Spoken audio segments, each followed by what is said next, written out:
message finds you fit and fine. My name is Shashank and I welcome you all to Edukemy. Today we are going to discuss Citizen Charter, which is one of the important topics under governance. Before I start, I have a simple question. Have you ever been to a government office for getting some service? For example, driving license, water connection, electricity connection, any kind of service. How was your experience?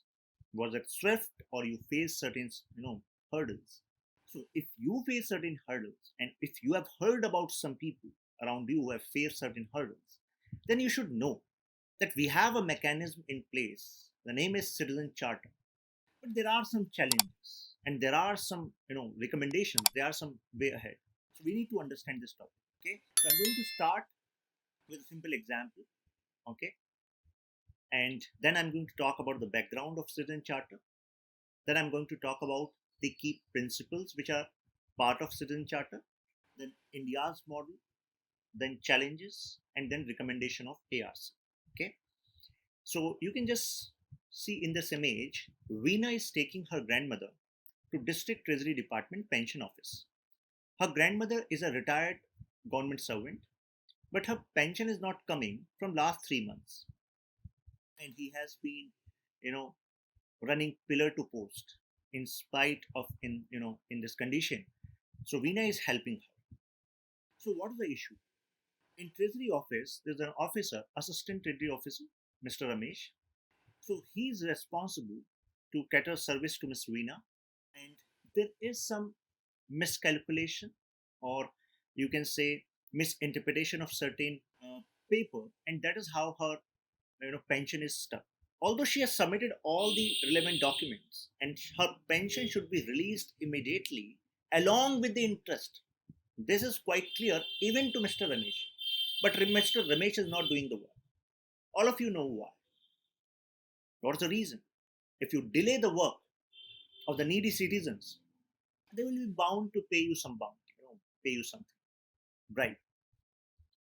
So how can we improve this particular condition? How can we solve the problem for Veena and her grandmother? By introducing the concept of Citizen Charter. As a concept, it is regarded as that good governance, because Citizen Charter is one of the steps under good governance. When government delivers what government promises, the necessary mechanism is Citizen Charter. It is essential for sustainable development, both economic and social. Because you know that yes, this is the best way so that conditions in society, economic rights of people, as given in particular law, or should be delivered under government scheme, should be delivered. But they're not delivered because processes are not such that people responsible for delivering these promise actually delivers. It means incentives in delivering the promise and punishment in case you don't deliver the promise. So we needed this kind of element. And that is how concept of Citizen Charter evolved. It was first, articulated in UK. So in UK, Prime Minister John Major, ex-PM, so he for the first time, implemented Citizen Charter. And later many European countries got inspired and they also adopted, even in Asia, and India was one of them. So although we had the first meeting in 1997 and then we implemented. Now what are the 6 principles of a Citizen Charter? One is quality. It means quality of service that is promised by a government organization. That should be clear. What kind of choices a particular government office offers to citizens, that should be clearly, communicated to citizens. What are the standards of service? For example, if Delhi Jal Board is responsible for delivering quality drinking water, potable water, it should be clear. What's the meaning of quality drinking water? What are the benchmarks of the constituents of water? So that at any time we can check the water, and if that standards are not met, then action can be taken against those who are responsible for delivering. Right? Value means whenever we talk about government machinery, how this government machinery is being run by our money, taxpayers' money, not just income tax. We pay tax on everything. Means whatever you are wearing, whatever is in front of you, goods, services, on everything we are paying tax. So these services which are delivered by these government offices are coming out of our tax. So these government offices should actually think that since they are being run by our money, they should value it.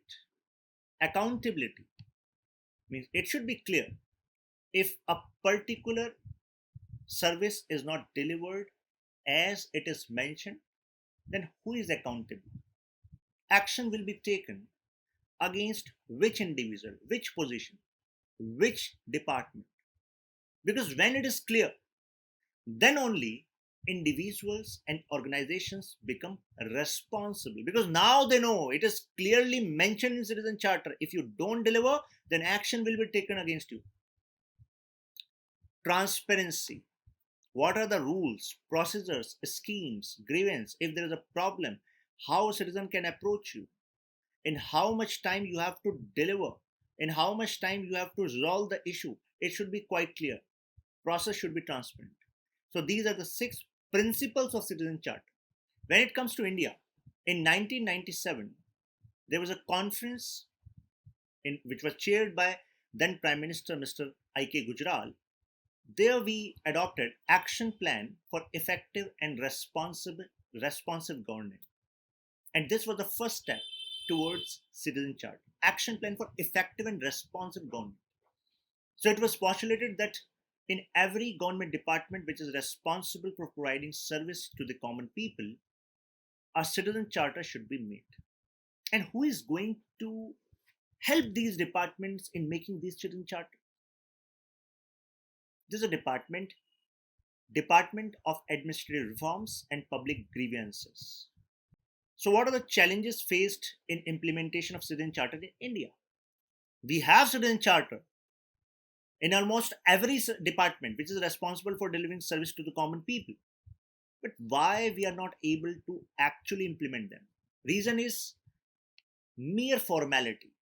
There's a paper on which there are some details, but it's a formality.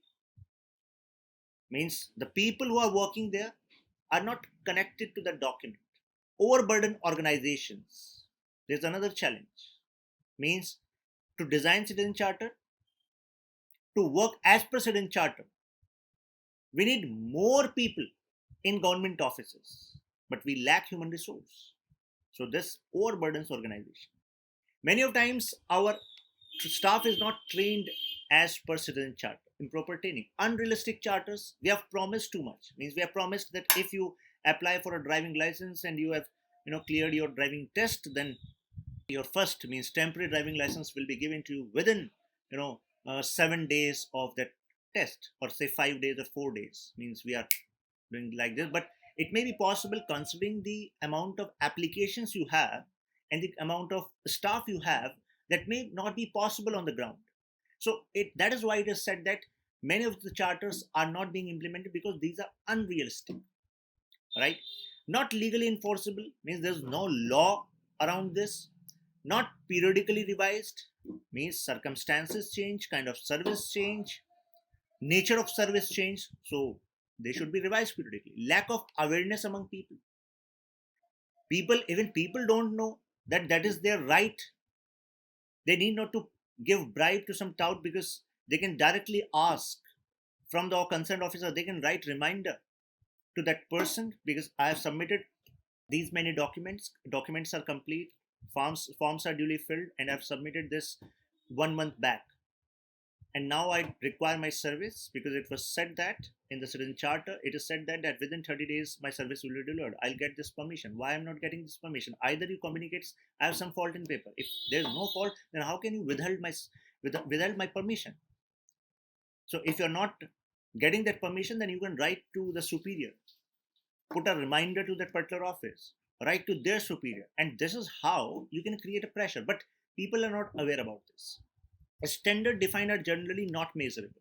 You have said, yes, we are going to provide quality, but what is the quality? Do you have set benchmarks? In many of the services, clear benchmarks are not given. So if benchmarks are not measurable, means if there's no benchmark, then how can you say that yes, there's improvement? Improvement can only be set when you have some benchmarks. Okay, पहले ऐसा था, अब ऐसा हो गया, right? Now, what are the recommendations by second ARC? Second ARC ने कहा देखो कुछ चीजें हमें सुधारनी होंगी. पहला, specify the remedy and compensation in case of any default. For example, if this office, say RTO, Regional Transport Office, if their citizen charter is saying within 45 days, if you have submitted all the papers, form are duly filled, then within 45 days you will get this license. And if you even after waiting for so long, 45 days, you are not getting your license, what is the remedy? So there should be some remedy. That was recommended by ARC. कुछ तो करो कि compensation मिले, right?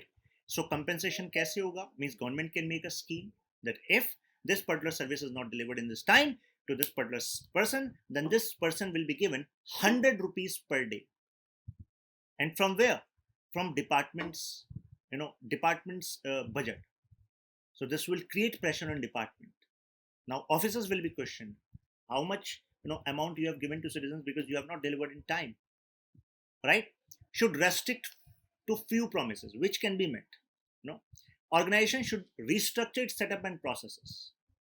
Means processes of the organization should be made in such a way that a kind of specialization is there, and when a citizen is approaching, coming to one particular point in department should be sufficient to get service from that department.